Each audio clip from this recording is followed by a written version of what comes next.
A nurse practitioner stands over his friend's lifeless body, calmly telling police she grabbed his gun and shot herself in the bathroom. The story seems tragic but straightforward, until detectives notice something chilling. In the early hours of December 16, 2022, in downtown St. Paul, detectives Abby DeSanto and Jennifer O'Donnell immediately noticed the bathroom sink he claimed to wash his hands in was bone dry. The gun in her left hand. She was right-handed. What looked like a clear suicide was actually the beginning of one of the most calculated lies ever told to police. Tonight, we're witnessing the moment when Matthew Ecker's carefully constructed story begins to crumble, piece by devastating piece. But first, let's hear exactly how this deception began. The perfect story that wasn't Matthew Ecker's 911 call came in at 2:50 a.m., his voice steady and controlled as he explained how his friend had just shot herself in the bathroom while he was in the other room. His words came out measured, almost clinical, as he described finding Alexandra Penning after she had grabbed his gun from his backpack on the couch, locked herself in the bathroom, and pulled the trigger. The story had a clear timeline, specific details, and the kind of tragic simplicity that often marks real suicide cases. He described hearing the gunshot, then immediately breaking down the bathroom door when he found it locked, rushing to help her before washing his hands in the sink and calling for help.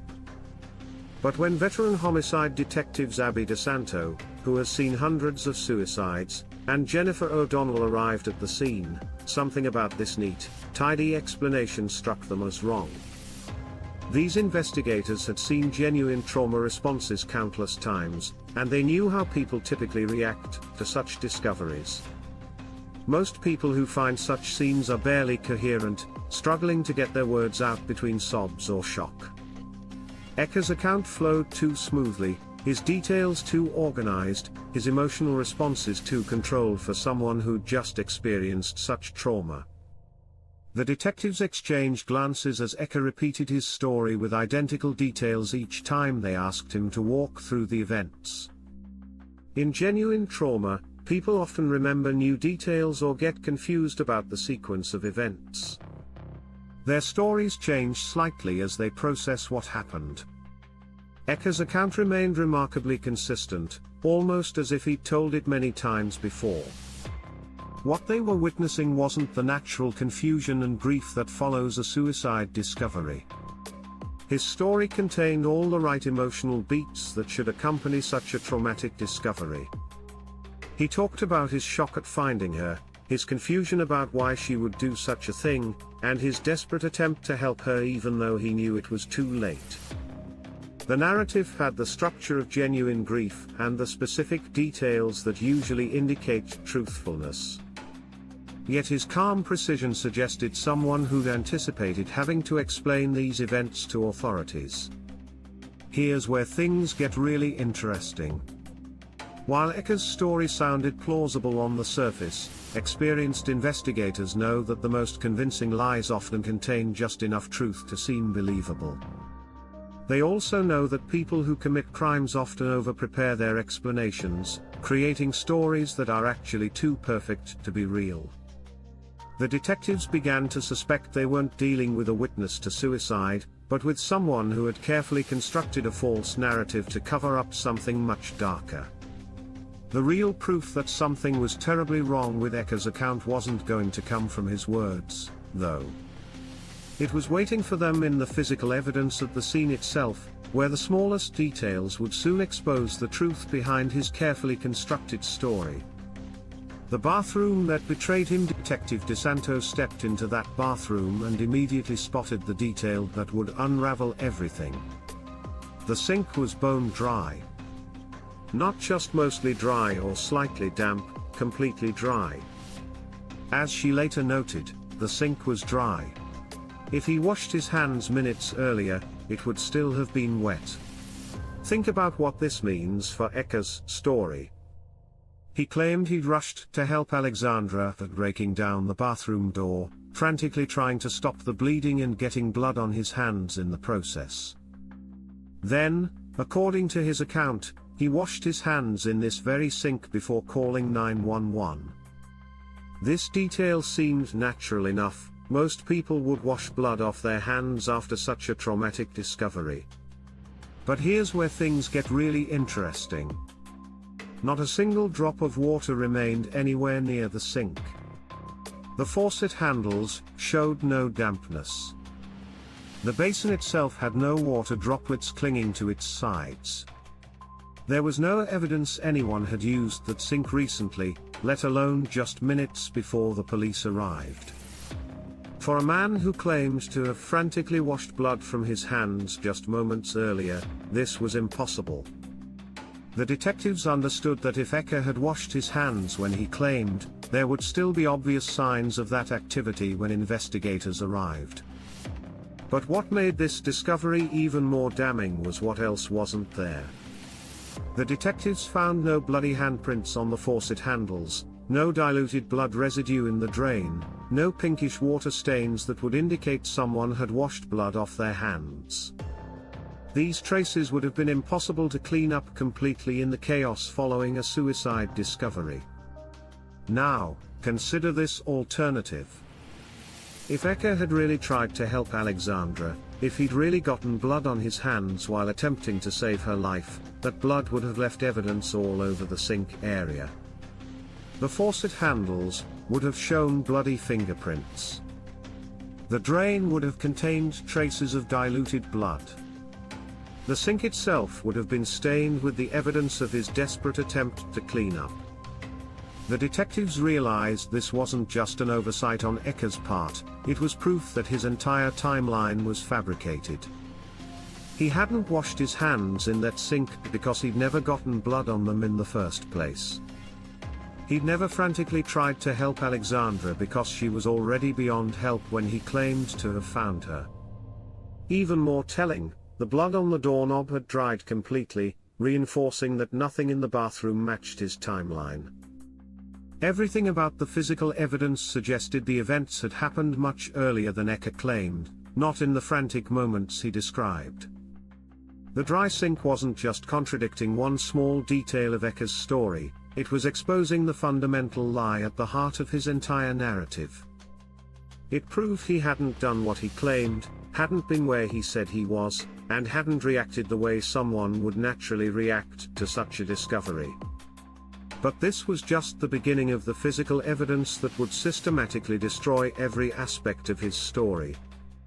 The bathroom held more secrets than just the dry sink, and as investigators continued their examination, they would discover something even more revealing about how Alexandra had died. The wrong hand revelation. What they found next would prove even more damning than the dry sink. When investigators examined how Alexandra held the weapon, they discovered something that completely shattered Ecker's suicide story. The gun was clutched in her left hand, resting on her chest in what initially appeared to support Ecker's narrative. At first glance, this positioning might have seemed consistent with his account of her grabbing his weapon and taking her own life. But as detectives dug deeper into Alexandra's background, they uncovered a detail that transformed this evidence from supporting his story to destroying it completely. Alexandra Penning was right-handed. Photos from friends showed her writing and drinking with her right hand, making the left-hand grip highly improbable. Everyone who knew her could confirm this wasn't just a casual preference, it was a consistent pattern that defined how she moved through the world. Her handwriting samples, her eating habits, the way she gestured when she talked, everything pointed to a woman who relied exclusively on her right hand for significant activities. Friends and family confirmed she had no ambidextrous tendencies, no reason to ever use her left hand for something so critical as holding a firearm. They described watching her perform countless daily tasks over the years, and she consistently favored her right hand for precise movements. The idea that she would suddenly switch to her non-dominant hand for such a moment made no sense to anyone who knew her. Here's what made this discovery so devastating to Ecker's story. Forensic experts know that killing oneself with a non-dominant hand is nearly unheard of. When someone makes the decision to end their life with a gun, they instinctively reach for the hand that gives them the most control and accuracy. The mechanics require precision that people naturally seek from their dominant hand. The awkward grip, the unnatural positioning, it all pointed to the gun being placed there after death rather than held there during the act. Think about trying to hold a gun with your non-dominant hand. The grip feels wrong, the control is compromised, and the entire action becomes much more difficult. For someone in emotional distress, using their weaker hand would be virtually impossible. Detective O'Donnell recognized the significance immediately. As she later observed, Ecker didn't even know Alexandra well enough to stage the scene convincingly. The wrong-handed weapon placement was like a signature left behind by someone who had tried to fake her death but failed to understand the victim's most basic habits. Investigators noticed that the gun's position on Alexandra's chest looked staged, almost posed. The way her left hand rested on top of the weapon didn't match the natural aftermath of a gunshot. Real suicide scenes have a chaotic quality, with the weapon often falling or being displaced by the body's reaction to the trauma. If Alexandra had really shot herself, the gun would have been in her right hand, and the positioning would have looked completely different. The weapon would have fallen or been held in a way that matched her natural hand dominance. Instead, investigators were looking at a scene that had been carefully arranged to look like suicide. The wrong-handed weapon placement revealed this wasn't suicide, it was a murder scene disguised as one. This discovery transformed how investigators viewed every other aspect of the case, proving that someone else had positioned the gun there after her death. But investigators were about to discover something even more damning hidden beneath Alexandra's body itself. The metal fragment that destroyed everything. When forensic investigators moved Alexandra's body during their detailed examination of the crime scene, they found something that made Ecker's entire narrative impossible. There, directly beneath her head, lay a small round metal fragment from the bathroom door's strike plate, about the size of a quarter. The fragment had clearly broken off during the forced entry, but its location would prove to be the key that unlocked the truth about what really happened that night. Ecker's story hinged on one crucial detail, that he'd repeated consistently to every officer who questioned him: he broke down the bathroom door after hearing the gunshot from outside. This wasn't just a minor part of his narrative, it was the foundation that held his entire suicide story together. According to his account, he'd been in another room when he heard the gunshot, then rushed to the bathroom to find the door locked from the inside. But that tiny ring under her head told the entire story. If Ecker broke the door down after the shooting, as he claimed repeatedly, this fragment should have been on top of her body, not underneath. The sequence of events according to his story was simple: Alexandra shot herself, then he broke down the door to reach her. But the physical evidence told a completely different story. The only way this piece could be beneath Alexandra was if the door was forced open before she was shot.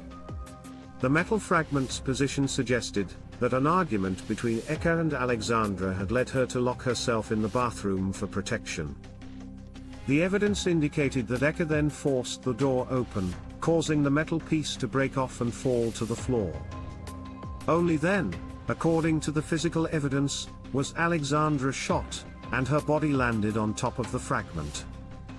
This wasn't just inconsistent with Ecker's story, it completely contradicted the basic timeline he'd given police from the very beginning. Every time he'd told his version of events, he'd insisted that he broke down the door after hearing the gunshot. The metal fragment proved this was impossible.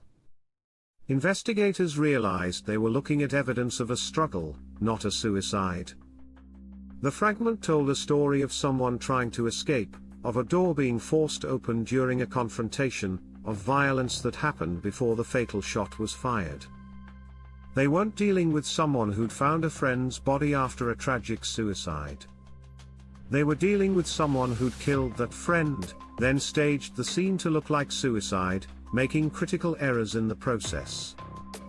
What if Ecker had never mentioned breaking down the door?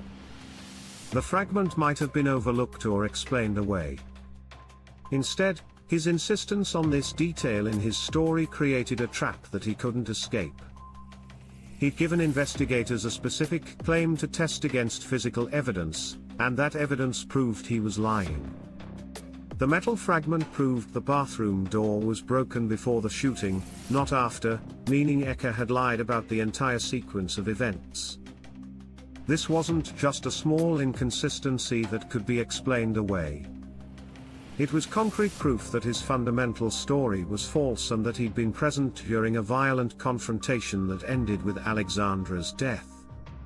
But investigators weren't finished building their case against Ecker's lies. They were about to discover that his deceptions extended far beyond just the events in that bathroom. The timeline-trapped surveillance cameras throughout downtown St. Paul had been silently recording every move Ecker and Alexandra made that night, creating an unbreakable digital timeline that would expose his lies with timestamps that couldn't be argued with or explained away. Detectives DeSanto and O'Donnell began piecing together their movements using footage from multiple locations around the city. The cameras captured everything, creating a precise record that suspects often forget exists. The investigators knew that if Ecker was lying about the events of December 15th and 16th, the surveillance footage would reveal those lies through concrete evidence he couldn't manipulate or reinterpret. The footage from Camp Bar showed more than just the confrontation with Alexandra's boyfriend Shane Anderson. The cameras captured the escalating tension between Anderson and Ecker, culminating in Anderson punching Ecker. But what investigators focused on was how this confrontation affected the dynamics between Ecker and Alexandra for the rest of the evening, setting the stage for what would happen later. The surveillance showed them arriving at Alexandra's apartment building at exactly 2:05 a.m. on December 16th.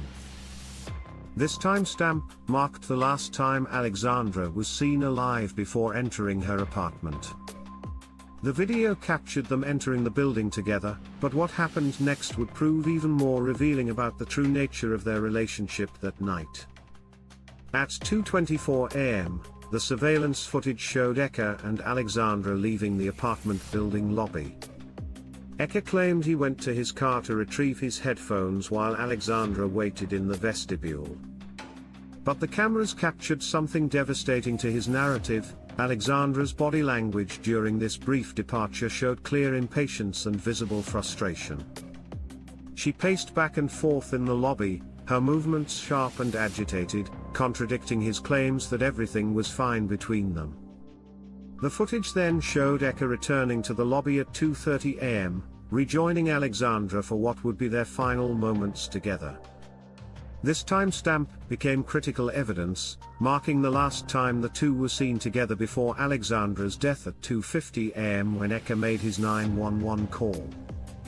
Although the surveillance footage lacked audio, investigators could analyze every gesture and interaction between Ecker and Alexandra.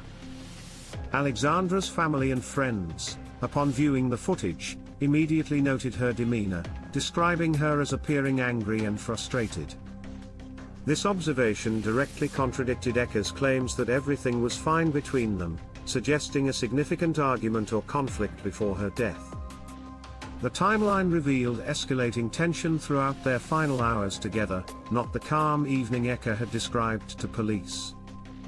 Every camera angle showed signs of conflict, from the initial confrontation at Camp Bar to the final tense moments in the apartment building lobby.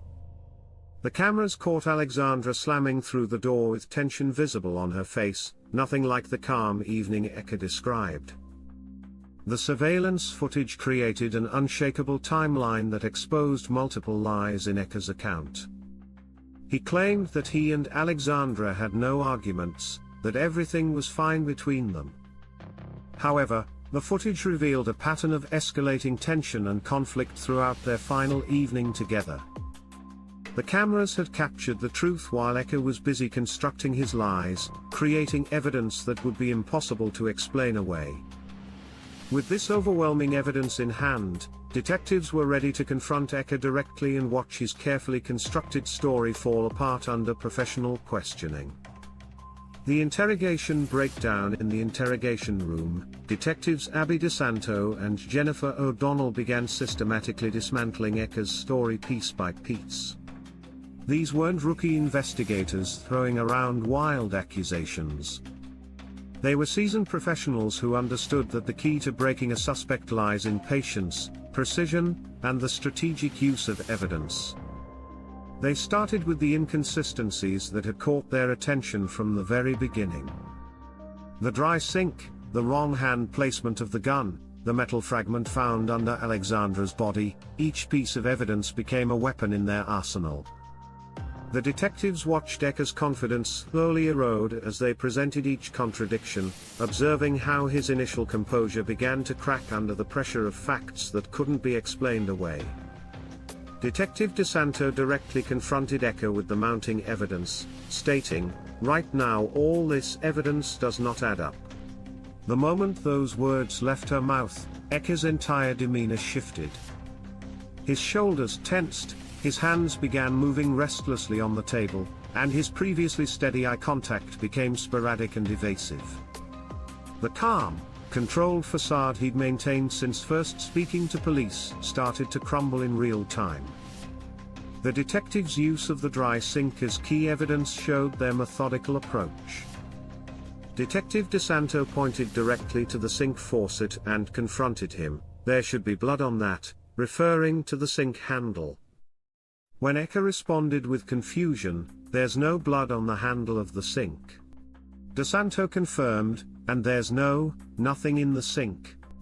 This direct confrontation with physical evidence was designed to make Ecker question his own story. Here's where things get really interesting. As the evidence mounted against him, Ecker's body language betrayed the mounting pressure. He began fidgeting in his chair, his voice becoming less steady with each response. The psychological strain of maintaining multiple lies while facing concrete evidence began taking its toll. You could see it in his posture, hear it in his voice, watch it in his increasingly desperate attempts to explain away the unexplainable. Detective DeSanto then gave Ecker time to think, saying, "We're just gonna give you some time here just to think, we gotta grab that stuff anyway. Think about everything that we discussed with you." This wasn't kindness, it was strategy. The pause was designed to let the weight of evidence settle in his mind, to force him to confront the impossibility of his situation. They presented evidence gradually, each piece building on the last, making it impossible for Ecker to maintain his narrative. The detectives understood that overwhelming a suspect with everything at once might cause them to shut down completely. Instead, they revealed their cards one by one, watching as each new piece of evidence made Ecker's story harder to defend. His initial calm demeanor cracked, as he realized the investigators knew far more than he'd anticipated. The detectives' thorough investigation had uncovered evidence that exposed every flaw in his carefully constructed narrative. Each question revealed another hole in his story, another inconsistency that couldn't be explained away. The detectives recognized these signs as indicators of a suspect whose story was about to collapse completely. But they weren't finished yet. The mounting pressure was building towards something inevitable, a moment when Ecker would no longer be able to keep his stories straight. The moment truth shattered the lies, the detectives had backed him into a corner where his only option was to start telling pieces of the truth. As the interrogation continued, Ecker began changing his story, first admitting to moving the gun after finding Alexandra's body. This wasn't a small detail he'd forgotten to mention earlier, it was a fundamental shift that contradicted everything he'd told police from the beginning. Detective DeSanto delivered the statement that would begin the final collapse. "Right now all this evidence does not add up." Her tone carried the weight of certainty, the confidence of investigators who'd methodically dismantled every aspect of his story. This wasn't a question or a suggestion, it was a declaration that his lies had reached their breaking point. Each new detail Ecker introduced created fresh contradictions that made his story impossible to believe. The dry sink he claimed to have used was still bone dry. The gun in Alexandra's left hand when she was right-handed made no sense. The metal fragment under her body proved the door was broken before the shooting, not after. Now he was admitting to moving the weapon itself, creating yet another layer of deception that the detectives immediately recognized as proof of staging. Here's where things get really interesting. Ecker's desperation became visible as he tried to explain away each piece of evidence, his explanations becoming more frantic with each passing moment. The calm, controlled demeanor he'd maintained since first speaking to police was completely gone.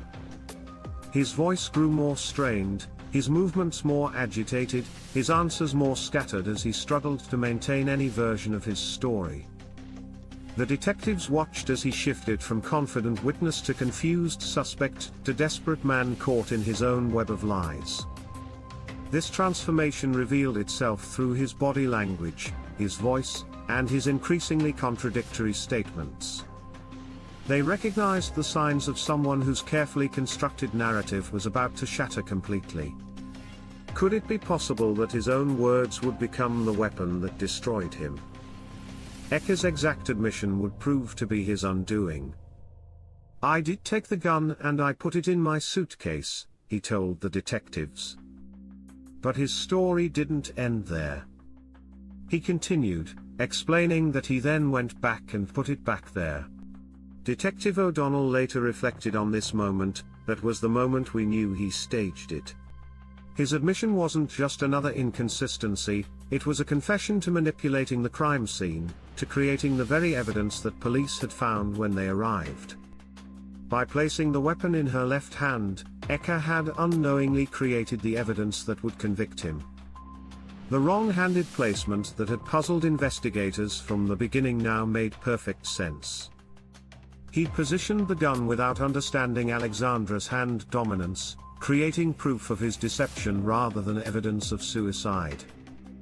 The moment he admitted to staging the scene, his entire narrative collapsed into the truth: he had killed Alexandra Penning. Every lie he'd told, every detail he'd fabricated, every emotion he'd performed was exposed as part of an elaborate cover-up.